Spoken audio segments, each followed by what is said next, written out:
O bilionário quase morreu por causa de sua própria invenção e a verdade horrível por trás disso. Olá a todos. Aproveitem esses momentos de relaxamento enquanto assistem. O imponente edifício de vidro da Corporação Moreira permanecia silencioso sob a manhã nublada, as nuvens cinzentas pairando como um presságio sombrio para um dia conturbado.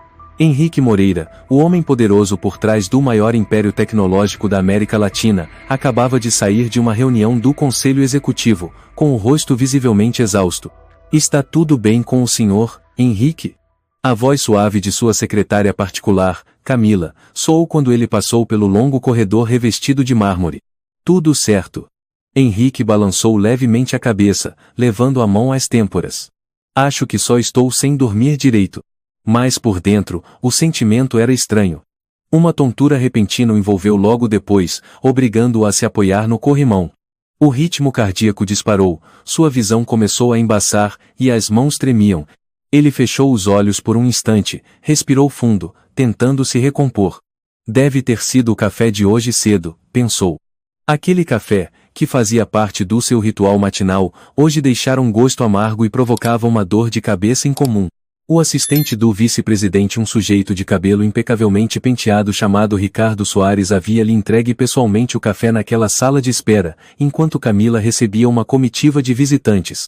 Naquele momento, Henrique achou estranho, mas devido ao compromisso urgente com a gravação na TV, tomou metade da bebida apressadamente, sem pensar muito.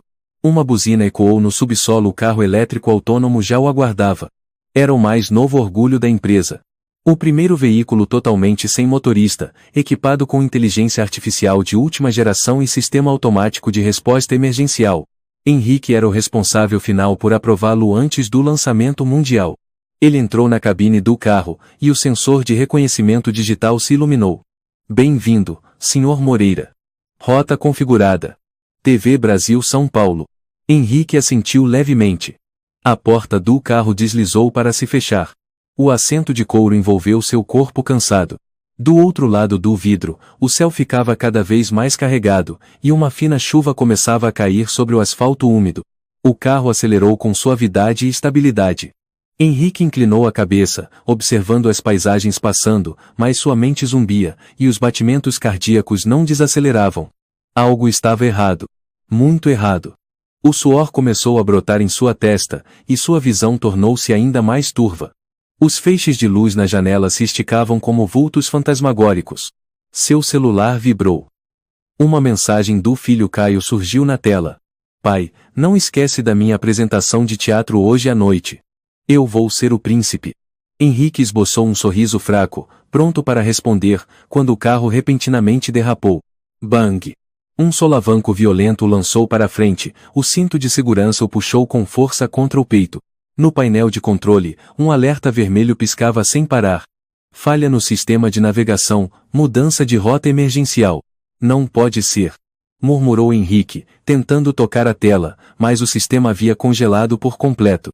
O carro virou bruscamente, ignorando todas as regras de trânsito. Subiu na ponte estaiada que atravessa o rio Tietê como uma criatura desgovernada. Henrique gritou. "Cancelar rota. Ativar parada de emergência." Sem resposta. "Pare agora." Comando manual de emergência. Silêncio total. Apenas o rugido do motor e o som da água sendo espirrada pelos pneus no asfalto molhado. Os olhos de Henrique se arregalaram em pânico ao ver que a frente do carro avançava direto contra o parapeito da ponte sem frear, sem desacelerar. Meu Deus! Um guincho metálico estridente. O parapeito foi arrebentado. O carro inteiro tombou e despencou no rio barrento abaixo como uma pedra gigantesca caindo no vazio. O impacto fez tudo escurecer dentro da cabine. A água espirrou violentamente, cobrindo o para-brisa. A luz foi se apagando aos poucos. A cabine começou a inclinar. Água escorria pelas frestas da porta, primeiro em filetes, depois em jorros. Henrique entrou em pânico. Tentou abrir a porta, mas suas mãos tremiam tanto que não conseguia fazer nada. "Abre! Abre!" gritou desesperado, socando o painel de controle. Nada funcionava. O sistema de toque estava inutilizado. O controle por voz também não respondia. Toda a tecnologia que Henrique outrora tanto se orgulhara agora era um pesadelo que o aprisionava. A água invadia cada vez mais rápido. Ele nadou até o banco de trás, procurando o botão de escape mecânico, mas não encontrou. Havia apenas uma caixa trancada com uma inscrição que ele mesmo aprovara. Sistema automático prioritário sem necessidade de intervenção manual. Henrique gritou. Por que confiar em máquinas? Por quê? No meio do pânico, lembrou-se de uma reunião de uma semana atrás.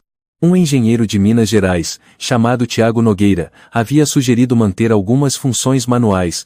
Mesmo com a inteligência artificial mais avançada, situações de emergência ainda exigem intervenção humana, dissera ele.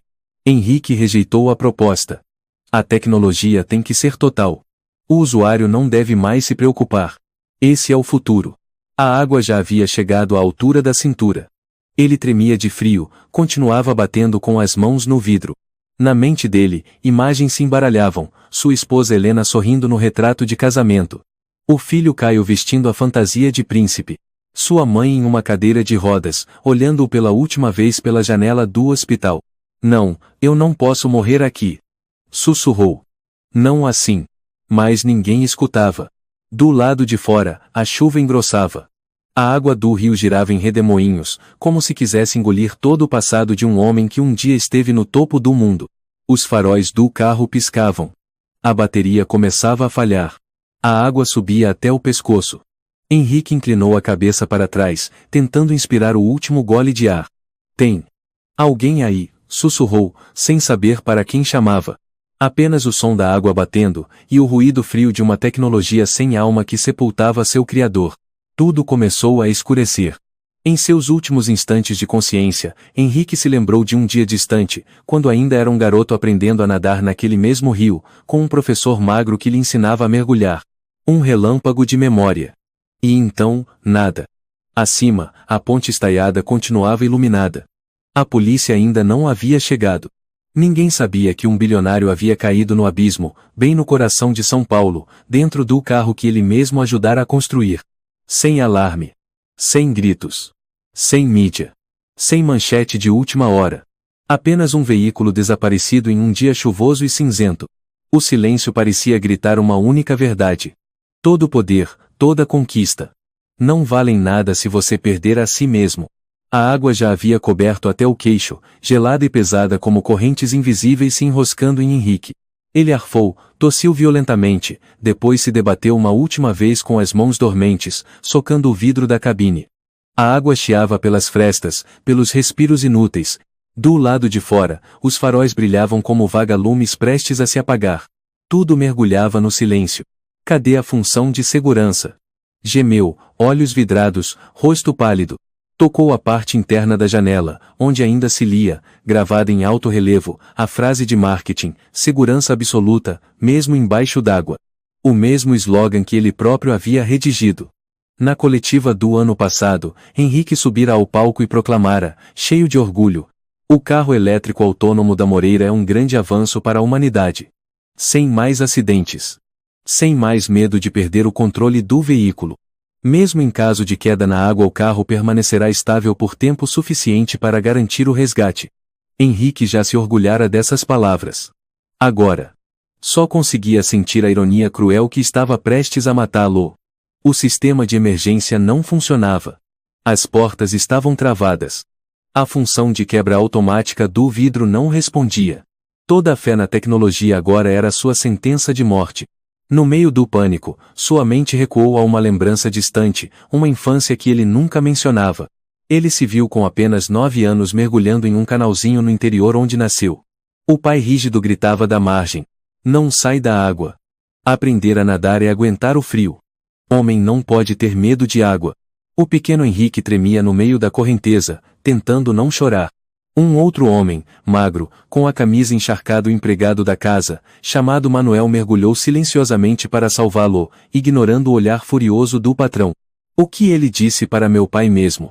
Henrique se perguntou, enquanto a lembrança voltava. O menino não é uma máquina, Manuel dissera. Ele precisa aprender a viver antes de aprender a suportar. No dia seguinte, Manuel foi demitido. Na época, tudo que Henrique soube fazer foi chorar. Mas com o tempo, ele esqueceu aquele homem pequeno, que partiu silenciosamente numa noite de chuva, levando apenas uma velha sacola de pano. Agora, no meio do rio Tietê gelado, aquele menino ressurgia dentro dele. Pela primeira vez em muitos anos, Henrique se sentiu pequeno e sozinho. Sem títulos, sem poder, sem milhares de funcionários se curvando. Apenas um homem morrendo lentamente dentro de um caixão tecnológico que ele mesmo criara. De repente, um barulho forte veio do lado de fora como metal batendo no vidro. Bang! Mais uma vez. Então uma luz tênue brilhou através do vidro inundado. Uma silhueta humana, como uma sombra, mergulhava em sua direção. Henrique forçou os olhos para enxergar. A figura batia algo contra o vidro. Um bastão. Não, uma talhadeira. Uma ferramenta rudimentar, mais precisa. E poderosa. Crash. Um canto do vidro quebrou. A água invadiu com violência. Henrique foi sugado para fora como um pano em um redemoinho. Ele se debatia, emergia na superfície, completamente desorientado. Um braço agarrou sua camisa, puxando-o para longe do carro que afundava. A pessoa nadava com força, movimentos firmes e decididos. Uma mão o segurava, a outra empurrava a água com o bastão. Henrique tossia, tentava abrir os olhos. Naquele momento turvo, viu o rosto do outro homem magro, barba grisalha, um olhar estranhamente familiar. No braço esquerdo dele havia uma cicatriz longa do punho ao cotovelo, uma marca impossível de confundir. Henrique tentou dizer algo, mas seus pulmões estavam exaustos. Tudo escureceu de novo. Uma grande onda quebrou na margem, trazendo os destroços do carro, agora irreconhecível, até a grama. A chuva caía fina. Ao longe, do outro lado do rio, ninguém sabia que alguém havia voltado do limiar da morte. No dia seguinte, Henrique abriu os olhos após um sono agitado, a cabeça latejando, o peito pesado como se uma pedra o esmagasse. A luz da manhã atravessava os buracos no teto de palha velha, atingindo seu rosto como feixes que entravam numa cela apertada. O cheiro de terra úmida misturado com fumaça de lenha ainda pairava no ar. Henrique abriu os olhos pela segunda vez, a cabeça ainda zumbindo, mas sem a vertigem de antes. Ele se apoiou com os braços para se sentar, deixando cair uma coberta de lã velha e puída. A cabana não tinha mais que 20 metros quadrados, feita de bambu, palha e sacos plásticos remendados. Ele estava deitado sobre uma tábua de madeira coberta por um tatame fino e gasto. Os utensílios se resumiam a algumas panelas amassadas, um fogareiro de lenha num canto, um armário de metal enferrujado e uma mesinha baixa com uma tigela de água de gengibre fria da noite anterior. Henrique esfregou os olhos. Suas mãos ainda mostravam marcas vermelhas, lembrança dos golpes desesperados contra o vidro do carro. A camisa social encharcada estava pendurada próxima à porta, pingando lentamente sobre o chão de terra batida. Não havia celular, nem relógio, nem carteira, tampouco laptop. Todos os objetos que sempre o acompanhavam haviam desaparecido por completo. Passos no terreiro avisaram sobre uma presença familiar. Manuel entrou, carregando um feixe de taboas e uma pequena cesta de peixes. O velho magro caminhava devagar, com o mesmo olhar sereno da noite anterior. Sem cumprimentos formais, apenas depositou tudo sobre a mesa e foi esquentar água. Você acordou, disse Manuel, com voz grave e seca como madeira velha. Henrique assentiu. Eu ainda não acredito que estou vivo. Acreditando ou não, está respirando, respondeu Manuel, enchendo de novo a chaleira preta. Coma. É só canja de arroz branco. Nada requintado. Henrique olhou para a tigela sobre a mesa. Pela primeira vez em muitos anos, comeria algo que não estava no cardápio de um hotel 5 estrelas, sem chefe francês, sem taça de vinho ao lado. O cheiro do mingau simples se misturava ao de peixe seco e gengibre amassado. Não imaginei que ainda tivesse gente vivendo assim no meio de São Paulo, murmurou Henrique, soprando o mingau enquanto observava o ambiente. Manuel não respondeu. Apenas sentou-se à frente dele, puxou um canivete e começou a raspar as escamas dos peixes. Henrique tomou colherada por colherada, engolindo com dificuldade. Não era pelo sabor, mas pelo nó na garganta. Desde quando um homem como ele, um bilionário que já liderou a tecnologia em Minas Gerais, estava sentado numa cabana caindo aos pedaços, comendo mingau servido por um velho sem teto? Há quanto tempo mora aqui? Henrique perguntou. Quase 20 anos. 20 anos? Henrique arregalou os olhos. Por que não vive na cidade? Há centros de acolhimento, habitações públicas. Manuel levantou os olhos. Já morei lá. Já trabalhei para gente rica. Mas depois percebi. Há lugares onde a gente é só uma sombra, e as pessoas que a gente serve vão ficando cada vez mais frias. Henrique ficou em silêncio. Aquilo o acertou como um soco no peito. Esta cabana é minha. Ninguém me expulsa daqui. Ninguém me diz que devo ficar calado quando vejo injustiça. E o mais importante, ouço os pássaros, vejo o sol e ensino os pequenos a atravessar o rio. Ensina quem? Henrique franziu a testa. As crianças da redondeza. Manuel respondeu. Filhos de imigrantes, trabalhadores. Não aprendem a nadar nas escolas. Eu ensino a nadar, acender fogo, amarrar uma jangada. Melhor do que deixá-los o dia todo com o celular na mão. Eles sabem quem o senhor é. Henrique perguntou. Eles me chamam de velho Manuel. Manuel sorriu de lado. Isso basta. Henrique se lembrou, de repente, das manhãs em que presidia reuniões com a diretoria sobre estratégias de educação inteligente onde crianças aprendiam com óculos de realidade virtual, sem sair do quarto. Na época, Henrique dissera: o futuro não precisa de habilidades de sobrevivência, só de conexão e interpretação de dados. Agora, ele já não tinha tanta certeza. O olhar de Henrique percorreu os objetos espalhados na cabana. Um velho lampião a querosene, uma caixa de sal com a tampa quebrada, alguns livros de capa dura com as pontas rasgadas. Como acampar? Guia de sobrevivência para adolescentes. Mapa dos rios de Minas Gerais. Depois, ele olhou para a parede de bambu, onde pendia uma única fotografia antiga. Um menino de cerca de 8 anos sorrindo radiante, com um colar de flores de taboa ao redor do pescoço. Ao lado dele, um homem magro era Manuel com a mão sobre o ombro da criança, olhar afetuoso. Henrique ficou paralisado. O menino da foto era ele mesmo. A fotografia estava amarelada, com as bordas chamuscadas, mas inconfundível. Aquela foto. Murmurou ele. Seu pai não sabia que eu aguardei, disse Manuel, sem olhar para trás. No dia em que fui demitido, levei comigo. Você. Você aguardou por quanto tempo? O mesmo tempo que você levou para me esquecer, respondeu Manuel. Henrique abaixou a cabeça.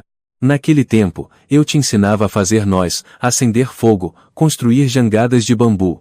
Você era muito bom nisso. Mas então seu pai me viu deixar você brincar com o filho do jardineiro. Ele disse: mantenha distância. Ele é o herdeiro de um império, não amigo de filhos de empregados. Eu apenas respondi: se quer que ele cresça como gente, deixe-o brincar com gente. E você foi mandado embora. Sussurrou Henrique. Manuel assentiu. Você ainda lembra? Eu lembro de você chorando quando partiu. Mas meu pai disse que você era um mentiroso. Seu pai não mentia. Respondeu Manuel. Ele apenas acreditava que o poder era algo a ser protegido a qualquer custo.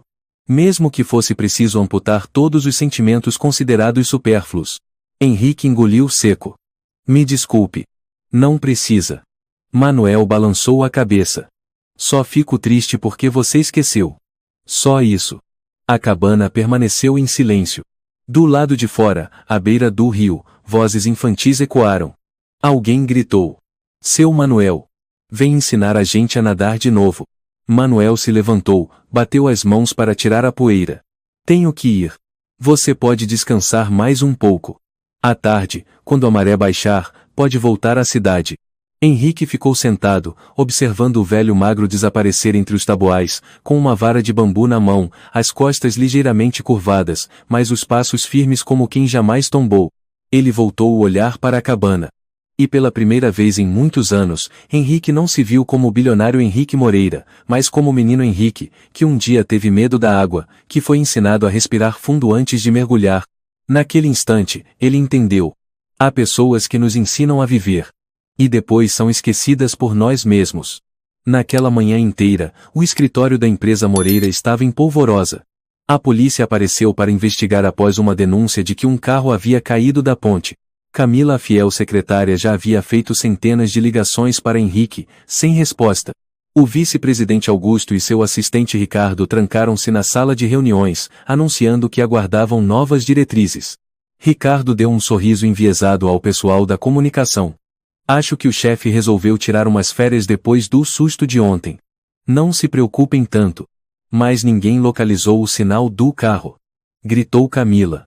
E o sistema de monitoramento foi desligado exatamente às 6h45 da manhã. Ricardo deu de ombros. Talvez seja coincidência. Enquanto isso, Henrique Moreira, o homem que todos julgavam desaparecido, estava diante da portaria do edifício, vestindo uma camisa velha, sapatos cobertos de lama, cabelos desalinhados e rosto queimado de sol. O segurança o encarou com os olhos arregalados. Senhor Moreira. Meu Deus. Nós. Achamos que o senhor. Estou bem. Cortou Henrique. Preciso da enfermaria. E de uma roupa limpa. Em seguida, virou-se para um funcionário da manutenção que passava. Carlos. Me traga o cronograma de verificação do sistema de segurança dos carros autônomos desta manhã. E chame Camila no 27º andar imediatamente. Carlos apenas conseguiu balbuciar e assentir com a cabeça. Henrique caminhou lentamente em direção ao elevador. Todos os olhares se voltaram para ele, não com o brilho de admiração de sempre, mas com assombro, medo, e algo mais, desconfiança. Mas dentro de si, apenas uma coisa martelava com clareza. Preciso descobrir a verdade. Sobre o Sr. Manuel. Uma semana após aquela noite fatídica às margens do rio Tietê, Henrique Moreira retornou à cidade em total silêncio.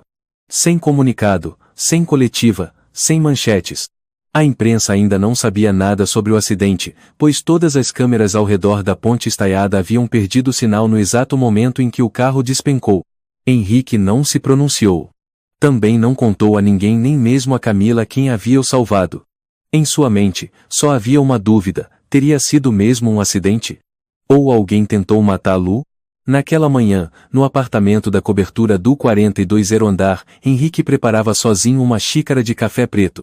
Não usou a máquina automática, nem grãos italianos premium, apenas o café solúvel barato que Manuel havia deixado na sacola.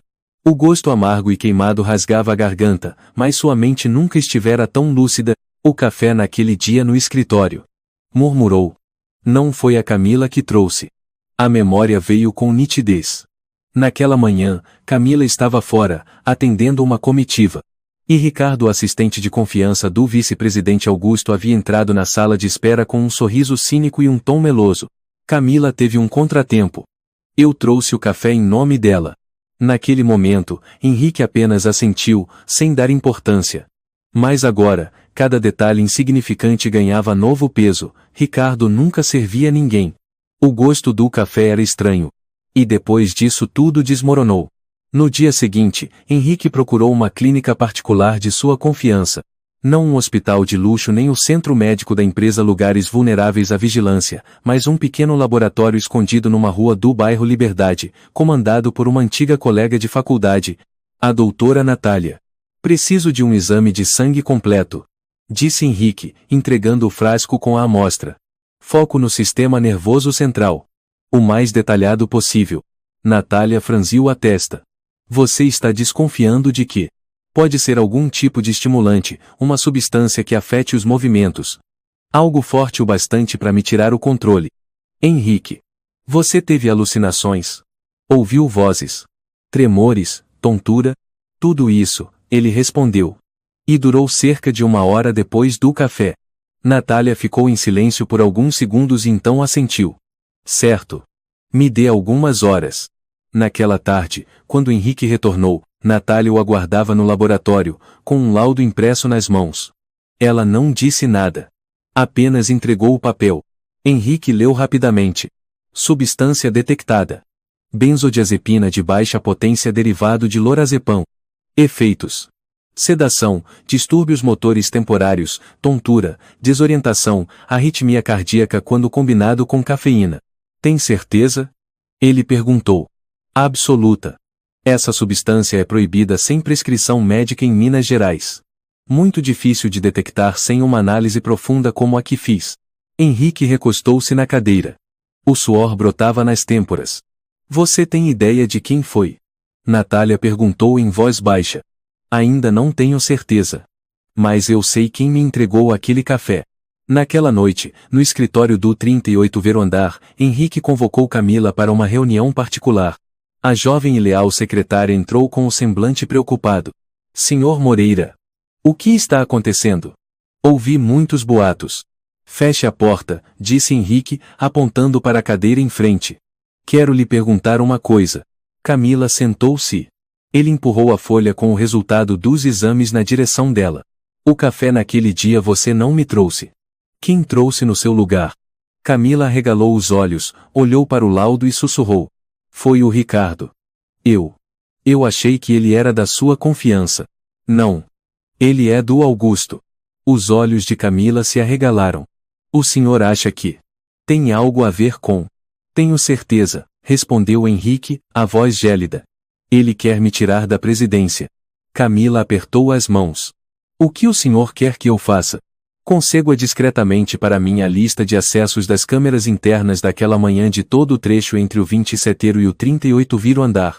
E se você ouvir o Ricardo ao telefone, grave, uma frase já basta. Confia em mim? Sussurrou Camila. Eu não confio em ninguém exceto nas pessoas que já me viram quase morrer afogado, respondeu Henrique, com a voz mais baixa. 2 dias depois, Camila ligou para Henrique enquanto ele estava no terraço do prédio. O senhor precisa ouvir isso, disse ela. Um áudio começou a tocar no celular, a voz de Ricardo baixa, mais nítida. Só uma dose pequena. Não precisa matar, basta deixá-lo se descontrolar. Quanto mais confuso ele estiver, mais fácil o conselho o derruba. Com quem ele estava falando? Perguntou Henrique. Não sei. Era um número privado. Mas já enviei o arquivo para sua caixa de entrada segura. Henrique desligou, olhando ao longe para a cidade. As luzes dos arranha-céus brilhavam, mas dentro dele só havia uma cor, o cinza da traição. O vice-presidente Augusto havia sido seu melhor amigo. Começaram juntos, enfrentaram centenas de rodadas de investimento, passaram noites em claro escrevendo as primeiras linhas de código da plataforma de inteligência artificial. Mas com o aumento do poder, Augusto mudara tornara-se pragmático, frio, ambicioso. Certa vez, sugeriu vender a tecnologia central para um conglomerado estrangeiro por uma quantia astronômica. Henrique recusou. A tecnologia é a espinha dorsal da nossa existência. Não vamos vender nossa alma. Desde aquele dia, Augusto calou-se. E agora, ele agia. Numa noite chuvosa, Henrique visitou um antigo funcionário, Marcos Valente, ex-conselheiro jurídico da empresa forçado a se demitir por Augusto por não acompanhar os tempos. Marcos morava num pequeno apartamento, abarrotado de livros de direito e arquivos antigos. Ao ouvir o relato de Henrique, apenas assentiu com a cabeça. Você ainda tem a cláusula de acionista majoritário, certo? Henrique assentiu. No contrato original de fundação nunca assinei a revogação. Marcos sorriu. Então use isso. Convoque uma auditoria extraordinária. Investigue todas as transações assinadas por Augusto nos últimos 3 anos. Aposto que encontraremos coisas interessantes. Henrique ficou pensativo e então apertou o punho. Vou desmascará-lo. Marcos levantou-se e deu um tapinha em seu ombro. Não faça isso apenas porque quase morreu. Faça por todos que ainda estão vivos e acreditam em você. Henrique assentiu. E naquele instante, jurou não apenas limpar seu nome, mas também fazer justiça por todos os que haviam sido descartados, esquecidos, como Manuel. Na segunda-feira de manhã, o Conselho da Moreira Industries reuniu-se em caráter emergencial numa sala revestida com vidro anti-espionagem no 40º andar, um ambiente reservado apenas para decisões cruciais. Sobre a mesa, uma pilha de documentos ainda fechados. A tensão no ar era quase palpável. Henrique entrou na sala pontualmente, vestindo um terno cinza, olhos fundos pela falta de sono, mas com um olhar cortante. Do outro lado da mesa, Augusto, o vice-presidente, estava com os braços cruzados e um sorriso cínico nos lábios. Ao seu lado, Ricardo, o homem que envenenara o café, mantinha a expressão inocente de quem nunca ouvira a palavra traição. Obrigado a todos por virem. Começou Henrique, direto. Acredito que esta reunião é necessária. A conselheira mais idosa, Maria Almeida, pigarreou levemente. Henrique, recebemos relatórios internos. Parece que há algumas coisas que você precisa explicar. O acidente com o carro. E seu comportamento nos últimos dias preocupou alguns acionistas. Preocupação com o quê, senhora? Henrique inclinou a cabeça. Maria não respondeu. Augusto tomou a palavra em seu lugar. Você desapareceu por 5 dias sem aviso. O sistema de monitoramento não registrou o trajeto do carro autônomo. A mídia detectou que o sinal foi desligado manualmente, de dentro da empresa. E hoje você pede uma auditoria extraordinária. Henrique assentiu calmamente. Tenho esse direito. Mas com que motivação? Ricardo interveio, com voz fingidamente razoável. Por que o Sr. Moreira, sempre tão controlador, se deixaria colocar numa situação assim?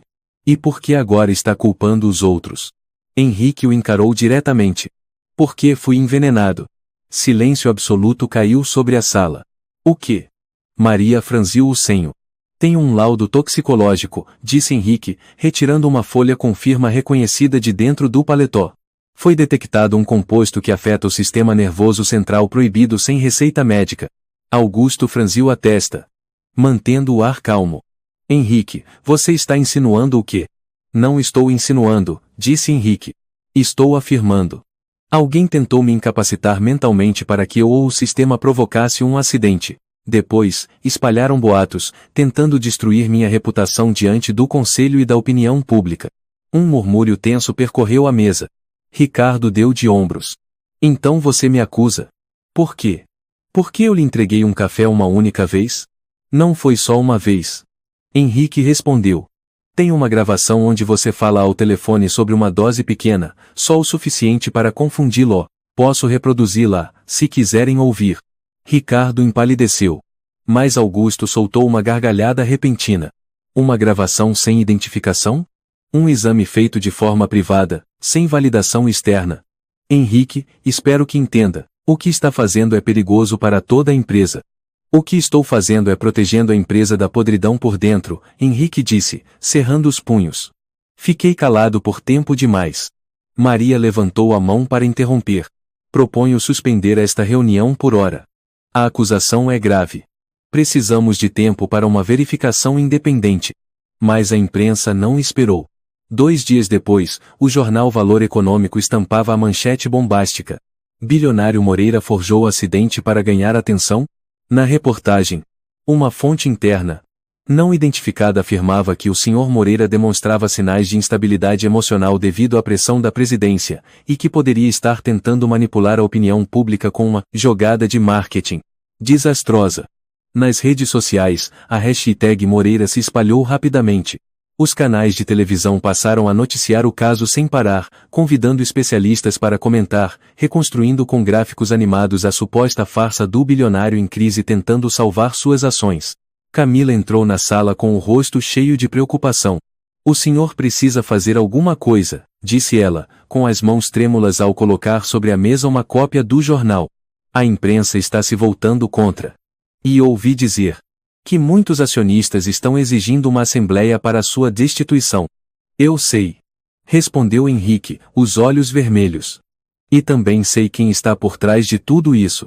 Augusto, murmurou Camila. Henrique não respondeu. Em vez disso, olhou pela janela. Lá embaixo, as pessoas continuavam apressadas. Os números na bolsa ainda corriam. Mas ele, o fundador desse império, estava sendo afundado por algo que não era tecnologia, mas sim desconfiança. O celular vibrou. Uma mensagem de Helena apareceu. Soube da notícia. Se precisar de algo para o Caio, me avise. Mas espero que você descanse. Você não é mais o mesmo de antes. Henrique largou o telefone. Era como levar outra facada no peito. Então, chegou outra mensagem. Desta vez, de Caio. Pai, estão dizendo que você forjou o acidente. É verdade? Ele apertou o celular com força. Aquilo, não. Podia suportar calúnias, traições, ataques da imprensa, mas não o olhar desconfiado do próprio filho. No dia seguinte, ao entrar no saguão da empresa, Henrique já não ouvia mais os costumeiros. Bom dia, Sr. Moreira. O segurança desviou o olhar. As secretárias das outras salas fecharam as portas assim que ele passou. Um jovem engenheiro, Lucas, que antes o chamava de ídolo, agora o ignorava por completo. Henrique parou no meio do saguão, sentindo-se um fantasma. E lembrou-se das palavras de Manuel. As pessoas só precisam de um motivo para virar as costas. E elas sempre escolhem o mais fácil de acreditar. Seguiu até sua sala, trancou a porta, e não disse uma só palavra durante toda a manhã. Naquela noite, Henrique saiu da empresa em silêncio, caminhando à beira do rio Tietê. A garoa fina caía sob a luz amarelada dos postes. Ao longe, onde o carro havia caído, as águas ainda se moviam suavemente, como se nada tivesse acontecido. Ele reencontrou a trilha de terra que levava ao matagal de Taboas. Mas a cabana de Manuel já não estava mais lá. Havia apenas um terreno vazio, marcas de queimado, pedaços de madeira chamuscada. Ninguém na vila sabia para onde tinha ido o velho catador. Alguns diziam que foi expulso por construção ilegal. Uma criança contou que ele partira numa noite de chuva, levando apenas a velha sacola de pano. Henrique ficou parado no meio do terreno, como quem perdeu a alma. Uma menininha cabelos cacheados, pele bronzeada, se aproximou em silêncio, com um maço de ervas na mão. "O senhor está procurando o seu Manuel?" perguntou. "Sim", respondeu Henrique, tentando sorrir. "Se o senhor for quem ele salvou, ele deixou isso para você." A menina estendeu uma pequena sacola de pano. Henrique a recebeu com as mãos trêmulas. Dentro, um velho formão enferrujado e uma folha de papel dobrada. A letra era tremida, escrita com caneta esferográfica roxa. "Às vezes, quem nos ensina a viver, é justamente quem deixamos para trás. Mas se quem foi salvo ainda lembra, então sempre há um caminho de volta. Ao final, apenas uma letra." Henrique abaixou a cabeça. A chuva engrossava, misturando-se às lágrimas que lhe escorriam silenciosas pelo rosto. A água caía como agulhas geladas sobre o casaco ensopado de Henrique. Ele permaneceu imóvel, olhos fixos na sacola de pano que apertava contra o peito, o coração tomado por um turbilhão de emoções, raiva, culpa, gratidão e uma saudade sem nome. O velho formão enferrujado pesava em sua mão. O cabo já gasto, a lâmina sem corte, mas cada arranhão no aço contava a história de um momento de vida ou morte. Foi ele que rompeu o vidro de um carro autônomo supostamente indestrutível. Não foi a tecnologia de ponta, nem a inteligência artificial. Foi uma ferramenta rústica e um homem esquecido por todos. Henrique sentou-se ao pé de uma árvore, o mesmo lugar onde estivera com Manuel naquela manhã depois de ser salvo. Agora, só restava terra fria, ervas amassadas e vestígios de cinza onde antes ardia o fogo. O cheiro de mofo e cinzas parecia sufocá-lo. "Você se foi mesmo?" murmurou. "E eu nem consegui. Nem consegui dizer que sentia sua falta." Ninguém respondeu. Nos 2 dias seguintes, Henrique bateu de porta em porta nas casas às margens do rio. Os moradores dali eram simples, a maioria imigrantes da América do Sul, África ou do interior de Minas Gerais. Todos conheciam Manuel, mas apenas por apelidos, o velho da barba branca. O catador, o mestre do rio. Um homem negro chamado Antônio contou. Ele ensinava as crianças a fazer fogo com pedra, a construir jangadas com garrafas. Me ensinou a tramar rede de pesca com fio de nylon velho. Mas era calado. Ninguém sabia onde era a casa dele de verdade. Uma senhora equatoriana disse. Via ele afiando madeira ou olhando pro rio. Uma vez perguntei o nome. Ele só riu. Sou alguém que foi esquecido. Agora não preciso de nome. Henrique sentiu um nó na garganta. Até que uma garotinha de uns 8 anos, cabelo crespo, pele escura, capa de chuva vermelha, puxou sua manga discretamente quando ele já ia embora. O senhor é aquele que o seu Manuel salvou, né? Sou. Respondeu Henrique suavemente. Você sabe para onde ele foi? Ela assentiu. Ele disse pra gente que ia procurar uma árvore que caiu há muito tempo. Se ela ainda estivesse de pé, ele ficaria. Se não, ele iria embora para sempre. Henrique ficou sem reação. Árvore caída. Sim. A menina apontou para uma pequena encosta. Perto do rio, tem uma figueira grande. Ele sentava lá sempre. Mas semana passada teve tempestade. Ela caiu. Ele olhou muito tempo e depois foi embora na chuva. Henrique correu na direção indicada. A encosta era próxima e, como a menina dissera, uma figueira enorme estava tombada, o tronco partido, galhos secos e sem brotos. Ele se ajoelhou, passando a mão sobre o musgo no tronco, o coração pesado como pedra. Manuel havia partido. Ninguém sabia para onde. Nenhuma despedida. Nenhuma acusação. Apenas deixou para trás um formão, única arma num mundo que o ignorou, e um bilhete com lembrança, com humanidade, com verdade. Henrique voltou a São Paulo com o peito sufocado. A empresa ainda não havia soltado nenhum comunicado oficial, mas ele sabia que algo se armava nos bastidores. Augusto e Ricardo estavam sumidos há 3 dias, mas Henrique sentia que eles preparavam algo maior, um golpe certeiro para tirá-lo do trono que ele próprio construíra com suor e confiança. Em casa, abriu o cofre pessoal. Lá dentro ainda estava o contrato de fundação da Moreira Indústrias, a folha já amarelada, mas com as assinaturas dos 4 fundadores intactas. E havia algo que só ele sabia. Naquele contrato, Henrique detinha a cláusula de acionista supremo, uma condição especial que só poderia ser ativada em casos de ameaça direta à vida ou à integridade moral da empresa. Nunca a havia usado. Fora uma piada entre ele e Augusto na juventude. Se um dia eu trair, você tem o direito de me tirar daqui. Agora. Soava como uma amarga profecia. Henrique ligou para o velho advogado Marcos Valente. Você está decidido? Perguntou Marcos. Estou, respondeu Henrique. Mas antes. Preciso fazer uma coisa. No dia seguinte, Henrique deixou a cidade e seguiu até um antigo arquivo da família Moreira nos arredores de Ouro Preto. Lá estavam guardados todos os documentos desde o tempo de seu avô. Manuscritos, fotos antigas, diários, inclusive materiais que seu pai proibira de divulgar. Vasculhou as pilhas de pastas empoeiradas, os dedos deslizando entre papéis frágeis, até encontrar um caderno de couro com as bordas gastas. Era o diário de aulas de natação de quando Henrique tinha 9 anos, o caderno que ele próprio havia escrito depois das lições com Manuel. Nas páginas manchadas de tinta roxa, a caligrafia infantil registrava em detalhes cada aula. Hoje o tio Manuel me ensinou a respirar debaixo d'água. Engasguei, ele bateu nas minhas costas. Chorei, mas ele não brigou. Me deu um doce. Ele disse: quem sabe nadar é quem sabe ter medo, não quem é forte. Em outra página, o tio Manuel disse para eu não ter medo da noite. A noite é quando a gente escuta o que está pensando. Henrique parou. Em sua memória, seu pai nunca lera aquele caderno. Também nunca entendeu por que Henrique chorou tanto quando Manuel foi embora. Mas agora ele entendia. Levou o caderno de volta ao escritório.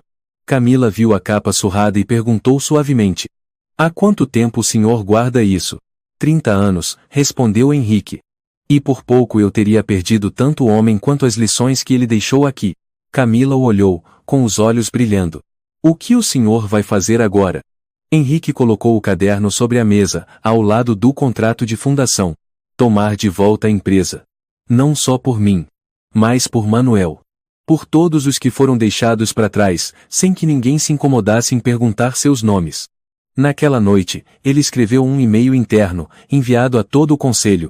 Eu, Henrique Moreira, na qualidade de fundador e acionista supremo, convoco uma assembleia extraordinária na próxima sexta-feira, para apresentar provas concretas de sabotagem interna, manipulação de informações e ameaça à integridade física de um executivo sênior. Durante a reunião, divulgarei o laudo médico, a gravação e os registros financeiros ocultos. Qualquer tentativa de encobrimento a partir de agora será responsabilizada judicialmente. Não ficarei mais em silêncio. Henrique apertou o botão enviar. E soltou um longo suspiro.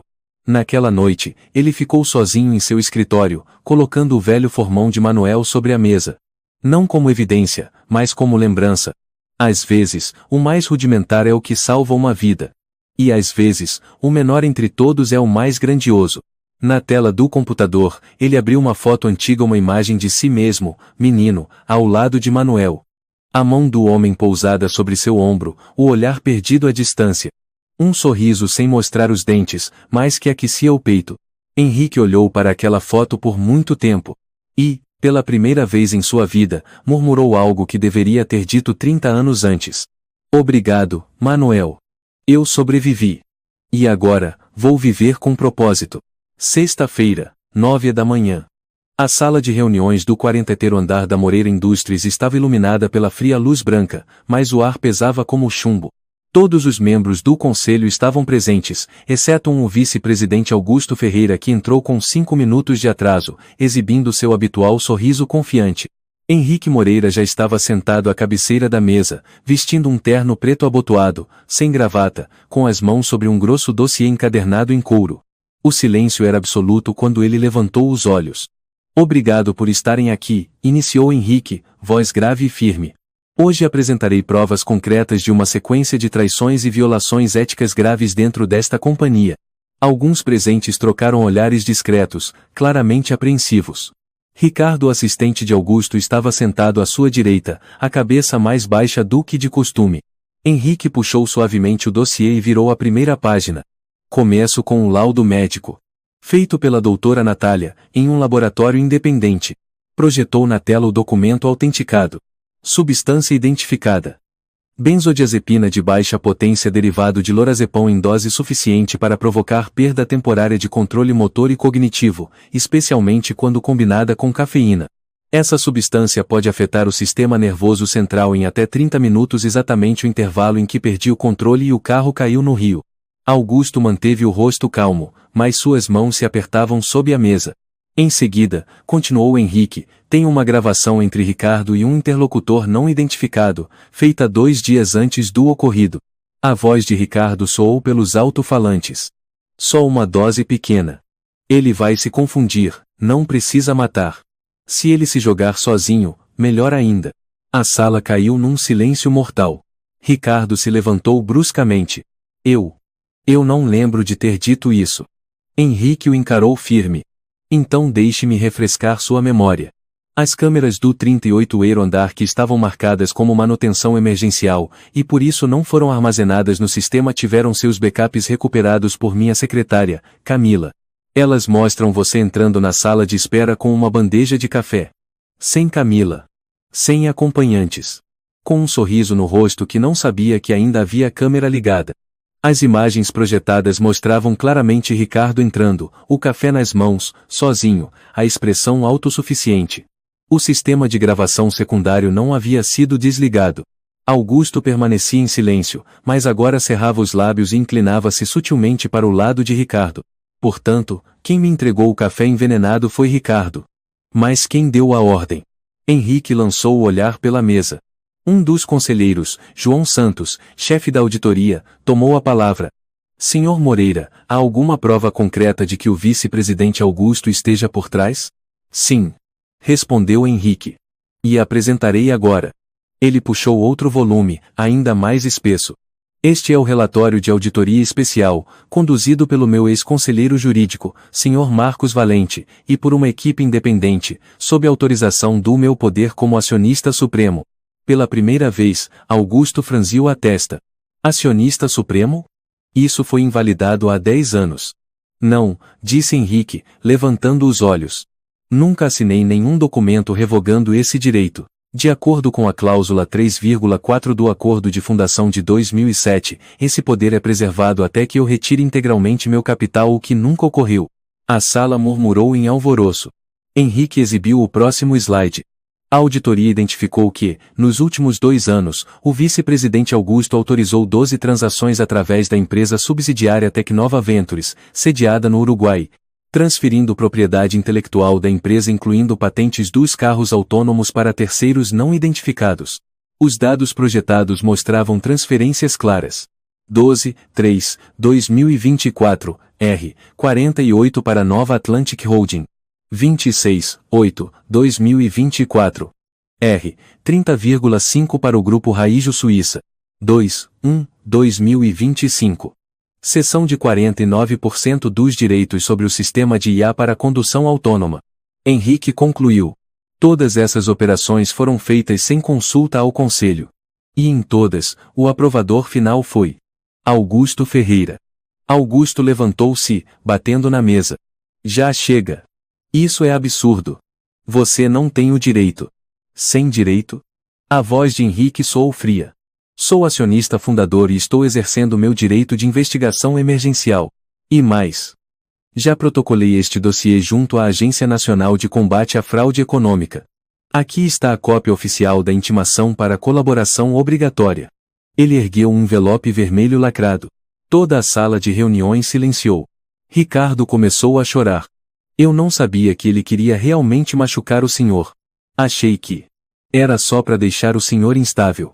Eu só obedeci ordens. Você já fez o suficiente para ser indiciado, disse Henrique, com frieza. Mas será muito útil se cooperar. João Santos se levantou, com voz firme. Proponho a suspensão imediata do cargo do Sr. Augusto Ferreira. Com a entrega obrigatória de todos os acessos aos sistemas de segurança, contas e documentos internos. Henrique assentiu. Eu apoio.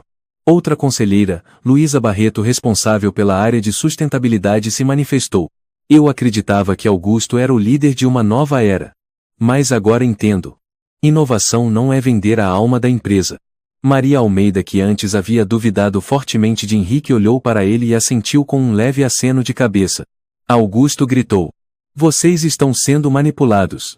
Só porque ele quer que vocês acreditem." Um segurança entrou na sala, respondendo ao sinal. Henrique não precisou dizer nada. Ricardo abaixou a cabeça e saiu sem resistência. Já Augusto se debateu e gritou até a porta se fechar com força atrás dele. "A partir de hoje", disse Henrique, "entregarei a gestão da empresa a uma nova liderança formada por pessoas jovens, íntegras e transparentes. Eu supervisionarei como fundador, mas não estarei mais em trono algum." Camila saiu de um canto da sala, acompanhada por dois rostos conhecidos, Daniel Oliveira e Fernanda Soares, dois gestores que haviam sido afastados por Augusto por inadequação à cultura competitiva. Henrique continuou: "Antes, eu pensava que sucesso era criar a melhor tecnologia. Agora sei o verdadeiro sucesso é formar pessoas decentes." Aplausos irromperam. E mais. Toda a sala se levantou. Camila enxugou as lágrimas. Daniel abaixou a cabeça em reverência. Fernanda apertou a mão de Henrique com força, como se quisesse devolver-lhe toda a confiança. No fundo da sala, uma silhueta magra, com manto velho e chapéu baixo, permanecia parada no meio da multidão. Henrique a viu, por um instante.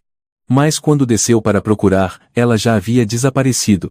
No assento do fundo, restava apenas uma velha sacola de pano, desbotada, puída. Dentro, havia uma pedra de sílex, um pedaço de corda de sisal, e um bilhete rasgado. O fogo não vem da tecnologia.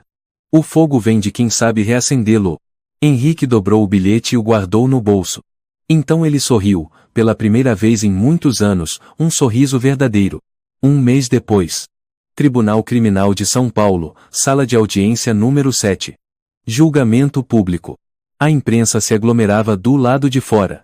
Dentro, Augusto Ferreira, cabelos já grisalhos, rosto abatido, permanecia diante do juiz, algemado, voz trêmula tentando manter a altivez. "Excelência", dizia o advogado de defesa, "um benfeitor da nação não pode ser tratado como um criminoso comum. Meu cliente contribuiu com dezenas de tecnologias de ponta." O juiz o interrompeu, com serenidade. "E o mesmo cliente vendeu essas tecnologias para o exterior, por meio de empresas de fachada, a preços irrisórios. Por ganância e arrogância. Comprometeu a segurança nacional, enganou acionistas, e tentou assassinar o fundador." No telão atrás do juiz, o vídeo secreto. Augusto, numa sala reservada, falando com Ricardo. "Esse cara já viveu demais. Um acidente leve e ele sai do jogo." Augusto calou-se. O juiz então proferiu a sentença. Pelos crimes de tentativa de homicídio, desvio de patrimônio corporativo e transferência ilegal de tecnologia para o exterior, o réu Augusto Ferreira é condenado a 21 anos de prisão em regime fechado, sem direito à apelação. Os bens serão bloqueados, e parte deles será transferida ao Centro Educacional Comunitário Manuel, fundado por Henrique Moreira. A sala permaneceu em silêncio. Apenas os cliques das câmeras e os gritos de Augusto ao ser levado. "Vocês vão se arrepender. O Moreira é igualzinho a mim." Ninguém respondeu.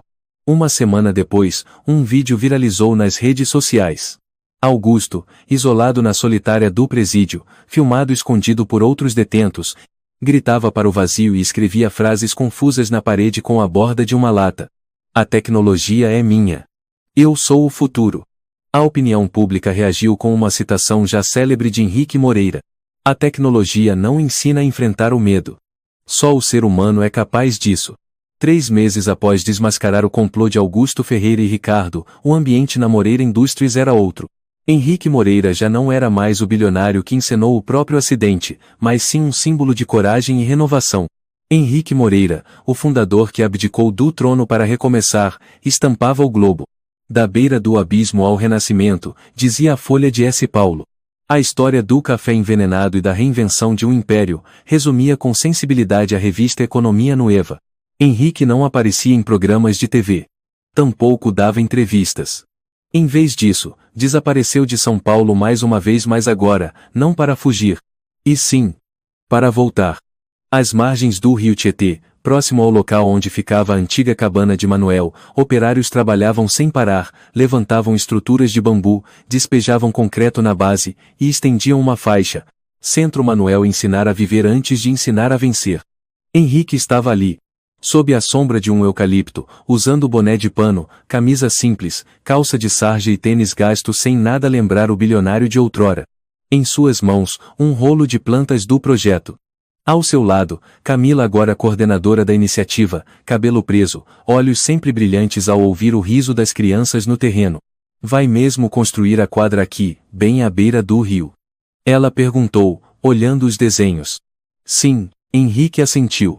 Essa parte tem água rasa, fundo de lama macia. É segura. Quero que as crianças aprendam a nadar antes de aprender a navegar na internet. Camila sorriu. Soa como algo que o Sr. Manuel diria. Henrique não respondeu. Apenas se abaixou para medir a distância entre a estaca e a margem do rio. O terreno, agora com mais de 1 hectare, fora comprado por ele nos arredores da cidade. Antes abandonado, sem registro claro de posse.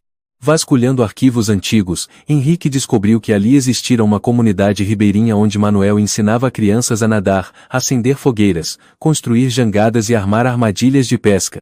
Agora, Henrique o transformava num lugar de recomeços. Não tem medo de chamarem você de maluco? Perguntou Daniel Oliveira, agora CEO da Moreira Industries, visitando o local. Melhor isso do que ser chamado de bilionário que quase morreu pela própria invenção, respondeu Henrique com um sorriso leve. Ficaram lado a lado, observando o grupo de crianças, de todas as cores, brincando e aprendendo a nadar com instrutores vestindo camisetas com a frase: "Um dia tive medo da água, hoje ensino a viver." Uma menininha gritou: "Senhor! Olha meu nado de sapo." Henrique acenou. "Excelente. Mas lembre-se de respirar direito." Daniel cochichou. "O senhor criou um carro que dirigia sozinho. Agora ensina crianças a nadar com as mãos e os pés." Henrique assentiu. "Porque a tecnologia não ensina a enfrentar o medo. Só o ser humano é capaz disso." Durante a inauguração do centro, 3 semanas depois, centenas de pessoas se reuniram. Havia ex-funcionários da Moreira Industries, estudantes, pais, educadores, ativistas ambientais. A imprensa também estava presente, mas Henrique só permitiu que ficassem do lado de fora do campus sem câmeras, sem microfones, sem discursos grandiosos. Ele ficou diante de uma placa de madeira com 2 metros de altura, na qual estava entalhada à mão a frase: "Manuel, o homem que me ensinou a viver pela segunda vez." Abaixo da frase, havia um desenho feito à mão de um menino nadando em um rio, esculpido artesanalmente na madeira de carvalho. Henrique olhou para aquela inscrição por muito tempo, depois deu um passo para trás e curvou-se diante de todos. "A primeira pessoa que quero mencionar hoje," disse ele, "é alguém que já não está mais entre nós. Alguém que foi demitido por me ensinar a nadar. Alguém que foi considerado inútil, ultrapassado, miserável. Mas foi o único que pulou no rio para me salvar quando todos os mais modernos e inteligentes não fizeram nada." O público ficou em silêncio absoluto. Henrique continuou. O nome dele era Manuel. Sem sobrenome. Sem endereço. Sem títulos. Mas com coragem e um coração generoso. Ele fez uma pausa, olhando para além da multidão. Nesse momento, Camila apertou a mão dele. "Eu não construí este lugar para pagar uma dívida", disse Henrique. "Mas para que ninguém esqueça pessoas como ele, aquelas que foram silenciosamente empurradas para as margens da sociedade, mas que são justamente quem mantém esta sociedade humana." Aplausos ecoaram como ondas sobre a água. Após a cerimônia, Henrique caminhou silenciosamente em direção ao bosque de taboas, onde um dia havia se sentado com Manuel. Entre as sombras das árvores, viu um homem idoso, cabelos brancos, ombros curvados, parado diante da placa de madeira. Usava um manto velho, sandálias arrebentadas, mas seu olhar era inconfundível. "O senhor." Henrique parou abruptamente. Manuel não se virou. "Ouvi dizer que tem um lugar onde se ensina a criança a viver com o corpo, não com o botão." "Vim ver." Henrique se aproximou. "Pensei que o senhor tivesse ido embora para bem longe." "Fui procurar uma árvore caída", disse Manuel, olhando ao longe. "Ela continua caída. Mas a terra em volta já está brotando de novo." "O senhor está com raiva de mim?" perguntou Henrique, com a voz rouca. Manuel olhou, depois balançou levemente a cabeça. "Não preciso do seu pedido de desculpas. Só precisava que você lembrasse. Agora você lembra." Ficaram lado a lado, observando as crianças aprendendo a montar barracas com panos velhos e bambus. Uma delas caiu e começou a chorar. Outra correu para ajudá-la a se levantar. Não havia aviões de brinquedo, nem iPads. Apenas suor, lama e risadas. Enquanto você tiver mais anos de vida, disse Manuel, conte sobre o dia em que quase morreu, mas foi salvo pelas mãos de um homem. Não conte sobre carros. Conte sobre pessoas. Henrique assentiu, os olhos marejados. Se você fizer só isso. Manuel disse. Eu fico em paz. Então ele se afastou, devagar como a sombra do entardecer. Ninguém o chamou de volta. Ninguém pediu uma foto. Mas no coração de Henrique, ele era como o pilar antigo de uma ponte caída firme, sem precisar ser erguido de novo. 2 anos depois, o Centro Manuel tornou-se um modelo de educação em sobrevivência que se espalhou por todo o estado de Minas Gerais. Cada grande cidade tinha uma réplica. Aprender a acender fogo, construir jangadas, cozinhar com lenha, tratar pequenos ferimentos com ervas medicinais e, o mais importante, aprender a viver com dignidade. O Ministério da Educação incluiu o modelo como programa piloto em 42 escolas de ensino fundamental. A Moreira Indústrias, agora sob a liderança de Daniel e Fernanda, tornou-se uma das empresas pioneiras na união entre tecnologia e educação emocional. Não se falava mais apenas em IA, mas também em QE, ética tecnológica e responsabilidade social. E Henrique? Ele continuava na pequena casa à beira do rio, escrevendo livros, ensinando crianças a acender fogueiras, e contando histórias todos os sábados à tarde. Era uma vez um homem preso dentro de um carro super tecnológico. E foi salvo apenas por um velho com um canivete velho. As crianças ficavam boquiabertas. Os adultos, em silêncio. Sempre que terminava de contar, Henrique dizia a última frase como uma lição. Não espere que a tecnologia te salve. Aprenda primeiro a salvar os outros. Um dia, sentado sob a antiga figueira, onde Manuel se despediu anos atrás, Henrique encontrou uma pequena pedra. Nela, estava entalhada com letra trêmula a frase: Viva certo, que tudo se acerta. Ele sorriu. O céu naquele dia estava estranhamente azul. A história de Henrique Moreira nos lembra que, por mais avançada que seja a tecnologia, ela nunca poderá substituir a bondade, a coragem e a memória daqueles que um dia nos ensinaram a ser humanos. A fama pode ruir, a confiança pode ser traída, mas um ato sincero de salvar alguém pode reacender toda uma vida. Só ao olharmos com humildade para as raízes e valorizarmos os valores simples, é que o ser humano amadurece de verdade. O maior sucesso não está em ficar no alto, mas em saber se curvar no momento certo para agradecer e corrigir os erros. Se você gostou desta história, convidamos você a dar um like e se inscrever em nosso canal. Seu apoio nos motiva a continuar trazendo histórias comoventes quase todos os dias. Estamos muito agradecidos pelo seu apoio. Até breve.